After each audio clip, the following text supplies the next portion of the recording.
दोस्तों, अगर आपने अभी तक हमारे चैनल को सब्सक्राइब नहीं किया है तो सब्सक्राइब कर लीजिए और साथ में दी हुई नोटिफिकेशन बेल को भी टैप कर दीजिए ताकि आइंदा आने वाली वीडियोस आपको बर वक्त मिल सकें।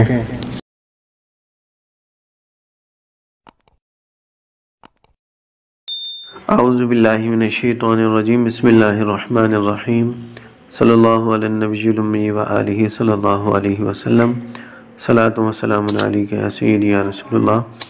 अस्सलामु अलैकुम व रहमतुल्लाहि व बरकातुहू।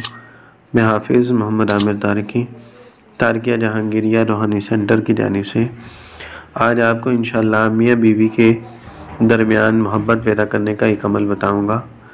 ये अमल एक छोटा सा अमल है। अगर इसको शौहर अपनी बीवी के लिए करे या फिर बीवी अपने शौहर के लिए करे तो अल्लाह ताला इनके दरमियान मोहब्बत पैदा फरमाएगा।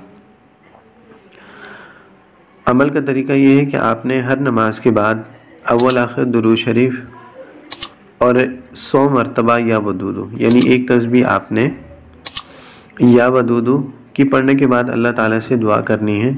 अगर शौहर अपनी बीवी के लिए पढ़ रहा है तो वो ये दुआ करे कि या अल्लाह मेरी बीवी के दिल में मेरी मोहब्बत पैदा हो, और अगर बीवी पढ़ रही है तो वो ये दुआ करे कि या अल्लाह मेरे शौहर के दिल में मेरी मोहब्बत पैदा हो। और यही अमल अगर आप अपना मामूल बना लें